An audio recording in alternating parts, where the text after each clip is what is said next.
Excavator দিয়ে চলছে অবৈধভাবে বালু উত্তোলন, ভেঙে যাচ্ছে নদীর পার। শীত মৌসুমে পদ্মা নদীতে পানি প্রবাহ কমে যাওয়ায় নিয়মের তোয়াক্কা না করে রাত দিন চলছে বালু উত্তোলন।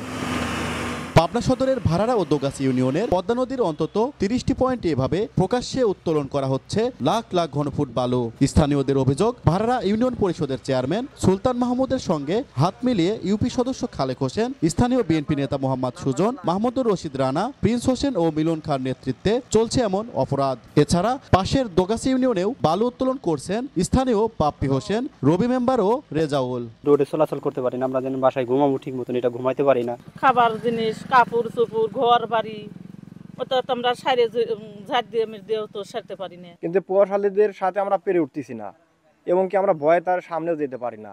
এদিকে বালু উত্তোলনের সঙ্গে জড়িতদের সাথে যোগাযোগ করলেও পাওয়া যায়নি। এটাও অবৈধ জানি, আসলেও তো দিকটা সবাই কাটলো, আমি গরিব মানুষ, আমি কেটে দিলে হয়তো আমার জমিটা যদি ভালো হয় আমি আবাদ করে খাইতে পারবো। এটা হচ্ছে যারা খাদ মালিক তারা জানে, আমি তো খাদ মালিক না। কোথায় কোথায় যাচ্ছে এটা বলতে পারবো না, আমি আমার এলাকায় ফেলাচ্ছি, এটা প্রাইমারি স্কুলের পাশে। তবে বালু উত্তোলন বন্ধে ব্যবস্থা নেওয়ার আশ্বাস জেলা প্রশাসকের। যারা বালু উত্তোলন করে তাদেরও অনেকের কাছে অস্ত্র আছে, তো সেই হিসাবে আমাদের টিমও সেরকম শক্তিশালী টিম নিয়ে আমাদের যেতে হয়। তো এটা আমাদের কন্টিনিউয়াস প্রসেস। প্রতিদিন নদীটির 30টি পয়েন্ট থেকে বালু উত্তোলন করে অন্তত 2000 গাড়ি, আর গাড়ি প্রতি 200 টাকা চলে যায় প্রশাসনের বিভিন্ন মহলে। সবুজ মোল্লা, সময় সংবাদ, পাবনা।